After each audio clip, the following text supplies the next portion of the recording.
할렐루야, 내포 임마누엘 교회 오성환 목사입니다.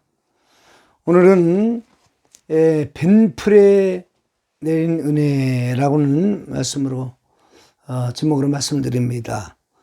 시편 72편 6절에 보면은요, 그는 벤풀 위에 내리는 비같이 땅을 적시는 송아지비같이 내리리니, 그렇습니다.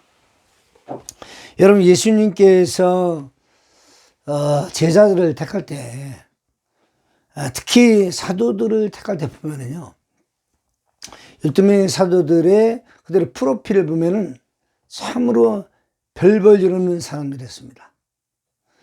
베드로, 요한, 야고보, 안드레, 이런 사람들은 어부였습니다. 속된 말로 백놈들이죠. 그러다 이제 마태는 당시에 죄인 취급을 받던 세리였습니다.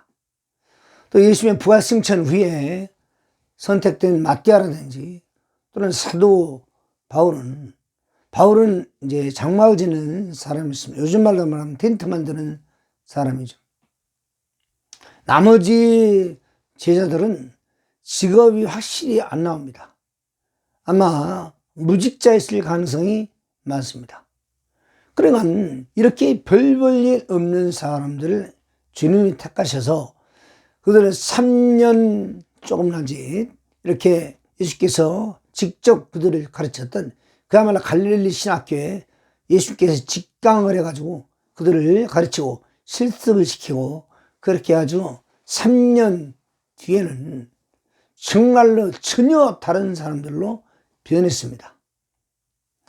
그래서 오종은 사도행전 4장 13절로 16절을 보면은 그 당시에 기득권자들, 다시 말하면 그 당시에 제사장들, 서기관들 또는 공회의원들 또는 바리새인들 중에 난 사람들, 이런 사람들이 뭐라 그러냐, 특히 제사장 문중들이 다 모여가지고 사도들을 잡아놓고 그들이 그렇게 신문하는데, 거기서 그 제사장 무리 중에 하나가 이렇게 말합니다. 요한과 베드로 요한이 담대히 말함을 보고 그게 본래 학문이 없는 범인, 별 볼 일 없는 범인인 줄 알았다가 또 전에 예수와 함께 있었던 줄 알고 또 병난 사람이, 다시 말하면 이제 성전 미문에서 40여세 된 그런 사람, 앉아있는 장애인이죠. 그 사람을 이제 나사렛 예수 그리스도 이름으로 고쳤잖아요. 이렇게 쓰였습니다. 그 사람이 지금 자기들 눈앞에 있는 거예요. 그 병난 사람 함께 있는 걸 보고 비난할 말이 없는지라, 그래서 이렇게 할 말을 없게 만드는 이런 엄청난 능력의 사람이요, 엄청난 증인으로 변화가 되었습니다. 물론 말이죠, 예수께서 사람 보는 눈이 없습니까? 예수님이 세상적, 아니 육적으로 생각한다 그러면은 잘난 자, 똑똑한 자, 뭐 박사들, 아니면 공회의원들, 요즘 말하면 국회의원들, 이런 사람들 택해가지고 얼마든지 제자를 만들 수 있고 사도를 만들 수도 있습니다. 그러나 예수님은 전혀 그러지 않고 정말 그 당시에 그 예루살렘이라고 하는 수도에서 한참 떨어진, 모든 혜택이 다 떨어진 갈릴리 주변에 있는 사람들을 제자로 만들었습니다. 그래서 그들을 3년 뒤에 엄청난 그런 능력의 제자로 이제 세우시고 부활승천 하셨습니다. 자, 오늘 본문에 시편 72편 1절로 7절까지 이제 제가 이렇게 말씀드리는데, 그 중에 중심 주제가 벤풀 위에 내리는 비같이. 그러니까 이 시편 72편은요 솔로몬의 시입니다. 여러분, 솔로몬은요 열왕기상 4장 32절을 보면은 잠언은 3,000말 했고 노래를 1,005개를 지었다고 했습니다. 그러니까 1,005개 같이 엄청난 노래를 지었는데, 전해지는 것은요 요 72편하고 시편 127편 딱 두 개입니다. 여러분 알잖아요. 시편 127편, 여호와께서 집을 세우지 아니하시면 세우는 자의 수고가 헛되며 여호와께서 성을 지키시지 아니하면 파수꾼이 깨어있음이 헛되도다. 이런 아주 기가 막힌 시편 두 개를 이렇게 두 편을 전해주고 있습니다. 그러니까 솔로몬의 이런 시 중에서 굉장히 귀한 시입니다. 그래 그 귀한 시가 오늘 말이죠 이제 이렇게 전해주는데 여기에 보면은 솔로몬이 그 전에 정말 왕이 돼가지고 하나님 앞에 기도하면서 그렇게 일천이상 먼저 들으면서 받았을 때의 그 당시의 그 모습을 이렇게 상기시켜 줍니다. 뭐라고 하냐면요. 시편 그 72편 1절에 보면 하나님이여 주의 판단력을 왕에게 주시고 주의 공의를 왕의 아들에게 주소서. 주가 주의 백성을 공의로 재판하여 주의 가난한 자의 정의로 재판하리니 이런 말씀이 있습니다. 그러니까 판단력을 주셔라. 그 다음에 올바른 재판할 수 있도록 해달라고 이렇게 말씀을 합니다. 예, 전해주고 있는데 그럼 여러분이 알잖아요.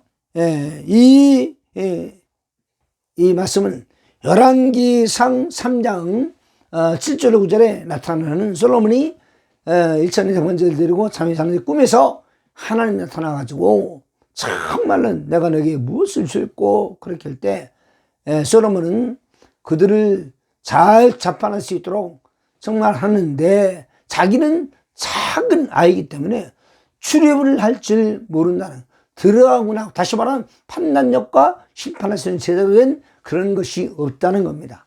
그걸 구했잖아요. 자 그래가지고 지금 간절히 간구하니까 하나님께서 그 당시에 그러면 내가 너에게 듣는 마음 달라고 그렇게 간절히 구했으니까 내가 너에게 지혜를 주겠다. 그리고 부귀와 영화를 주겠다. 이렇게 말씀을 합니다. 그러면서 당시에 솔로몬이 말이야 지금 이렇게 자기가 그런 벤풀 위에 내리는 비같이 하면서 자신의 그런 모습을 벤풀이라고 이야기를 합니다.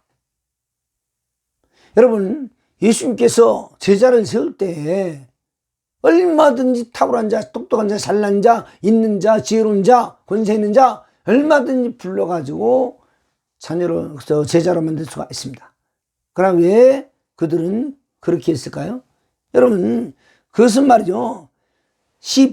고린도전서 1장 26절에서부터 32절까지 나타난 그 모습을 연기가 되고 이렇게 이어집니다. 거기 뭐라 했냐면요. 자, 바울이 지금 왜 그 잘나고 똑똑한 사람 안 쓰고 그렇게 뱀풀 같은 미련한 자, 우둔한 자, 없는 자, 가난한 자 이런 사람 써야 된 이유가 잘 나타나는데 거기 보니까 말이죠.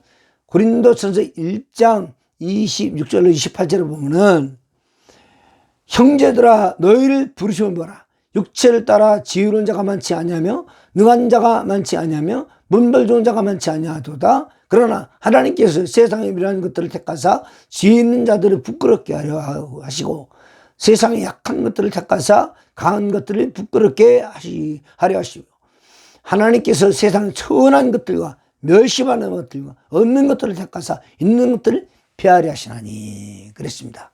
그러니까 지혜로 뜻보다 능력 없는 자, 문벌 없는 자, 다시 말하면 학벌과 문벌, 가난한 자, 미련한 자, 약한 자 이런 자들을 하나님 불러서 쓰신다는 겁니다. 그런데 그 이유가 딱 29절에 아주 그야말로 정확하게 나타나는데 뭐라고 하느냐 29절에요. 이는 아무 육체도 하나님 앞에서 자랑하지 못하게 하라 하십니다. 자랑하지 못하게. 여러분 잘난 자 내가 잘난 것, 똑똑한 내가 똑똑한 것, 있는 것 내가 있는 것, 내가 지혜로우면 자기 지혜로고 이런 것들을 말이죠. 하나님이 일하면서 자랑한다 이 말이죠. 자 그럼 우리가 이걸 솔로몬과 대비해가지고 솔로몬의 그 열왕기상 3장과 또 시편 72편과 오늘 말의 고린도전서 1장과 이렇게 쭉 연결시키면 이겁니다. 자 솔로몬은요 자신을 벤풀이라고 겸손하게 낮춥니다. 여러분 솔로몬이 육체로 볼 때 세상으로 볼 땐 벤풀입니까? 아닙니다. 왕자입니다. 왕궁에서 자랐습니다. 최고의 학문으로 최고의 선생한테 배웠습니다. 돈 있습니다. 권세가 있습니다. 다 있어요. 세상으로 말하면 정말 더 이상 이 정도는 얼마나 어마어마한 것을 다 가지고 있습니까? 그럼에도 불구하고 솔로몬이 지금 이야기합니다. 그 열왕기 3장에서는요, 자, 이렇게 얘기합니다. 나는 작은 아이라. 여기서는 난 벤플이다. 얘기합니다. 다시 말하면요, 하나님의 복받을 자, 하나님의 쓰임 많은 자, 하나님께 능력있게 정말 쓰임 많은 자는요, 자신을 낮춘다 이겁니다. 겸손하다 이겁니다. 할렐루야. 겸손한 자가 되어야 됩니다. 그래서 여러분, 이렇게 하나님이 쓰시는 자들은 겸손한 자를 쓰시는 거예요. 절대로 자신을 높이는 교만한 자는 하나님이 쓰시지를 않습니다. 그에게 담을 수 있는 복이 없는 거예요. 너 잘났으니까 네 거 살아. 너 있는다고 살아. 너 있는 거 가지고 살아. 너 지르는 거 가지고 살아. 이렇게 얘기하는 겁니다. 여러분, 우리는 하나님 앞에 정말 그 하나님 은혜를 입고 하나님 인도하심을 받아서 보호받아서 복을 받으려고 그러면요, 나는 못합니다. 나는 없습니다. 나는 미련합니다. 나는 우둔합니다. 무릎을 꿇고 하나님께 간구하며 하나님께 구하는 자가 되어야 됩니다. 여러분, 자신을 스스로 낮추는 그런 자를 하나님이 정말로 복을 주고 그렇게 쓰시는 것을 우리가 알 수가 있습니다. 그 다음에 말이죠, 여러분. 자, 이렇게 하나님은 자신을 낮추고 벤플이라고 얘기하는 그런 사람들, 성경에 보면요, 정말 벤플 같은 존재들이 얼마나 많습니까? 여러분, 마가복음 5장에 보면은 혈루증 걸렸던 여인이 나옵니다. 정말 12년 동안 혈루증 걸려가지고 피를 흘렸습니다. 가진 거 다 없어졌습니다. 이 의사 저 의사 이 병은 저 병을 당해도 조금이나 나은 것이 아니라 오히려 더 중한 그런 여인이었습니다. 그야말로 이제 모든 소망이 끊어진 벤플입니다. 그랬던 벤플 같은 여인이 우리 주님을 소문을 듣고 예수님을 찾아가서 예수님의 옷자락을 살짝 만지는 순간 하나님은 벤플 위에 단비를 내려주신 겁니다. 생명을 살리게 된 겁니다. 그래서 12년 동안 달고 살았던 그런 그 엄청난 혈류의 근원을 할 일시에 싹 날려버리고 새롭게 태어나는 그런 여인이 되었습니다. 여러분, 구약의 열왕기 5장에 보면 나만 장군이 나옵니다. 아람 나라 군대 장관입니다. 실권자입니다. 그런데 그가 갑옷을 입고 엄청난 권위에 있지만은 그 갑옷 속에, 그 권위 속에는 문둥병자로 피고름이 찍찍 흐르는 그런 사람이 바로 나만이었습니다. 참말로 다른 사람 앞에서 옷을 제대로 벗을 수가 없고 가족인들만 같이 함께 제대로 밥을 먹으면 제대로 살 수가 있겠습니까? 그런데 그가 정말 작은 그 계집종의 소리를 듣고 엘리사한테 찾아갑니다. 엘리사의 말에 저 요단강에 가서 7번 몸을 잠갔다 나와라. 그러는 순간 나만은 여러 가지 정말로 복잡한 생각이 있었을 겁니다. 내가 누군데, 우리나라의 강이 얼마나 좋은 게 많은데, 근데 여기서 이 별별없는 강에 내가 들어가서 목욕을 한다고? 그것도 많은 사람이 눈앞에서? 그러나 그는 순간은 그랬지만 그러나 겸손했습니다. 그리고 옷을 하나하나 벗었습니다. 여러분요, 나만이 옷을 벗었다는 것은 자신의 모든 여러분요 자아를 벗었다는 얘기입니다. 창피함을 벗었습니다. 자기 자랑을 벗었습니다. 자기 권위를 벗었습니다. 자기 주의를 벗었습니다. 싹 벗었어요. 벗고 겸손하게 하나님의 말씀을 따라서 요단강에 들어가니까, 그러고 나니까 하나님은 벤플 같은 나만 위에 복을 주셔서 새로운 생명을 주셔서 그렇게 달리고 살았던 문득병이 일시에 싹 사라지고 어린아이 살같이 여전하게 되었습니다. 여러분, 우리가 정말 살아가면서 여러 가지 정말 뱀필 같은 일들을 많이 만납니다. 실망합니다. 낙심합니다. 절망합니다. 우리가 정말 내 마음대로 뜻대로 살아가지는가요? 아닙니다. 정말 때로는 끝났다. 뱀필같이. 그야말로 낫과 칼이 딱 잘라가지고 베어진 필같이, 버려진 필 같은 이런 일들을 많이 만납니다. 때로는 사업을 부도가 나고, 그 요즘같이 코로나 때문에 정말 가게 문을 닫고, 그야말로 정말 소망과 희망이 싹 사라진 벤필 같은 일들을 많이 만납니다. 그러나 여러분, 우리는 하나님 계십니다. 우리 아버지가 되신 하나님 계십니다. 우리가 임마누엘 함께 하시는 주님이 계십니다.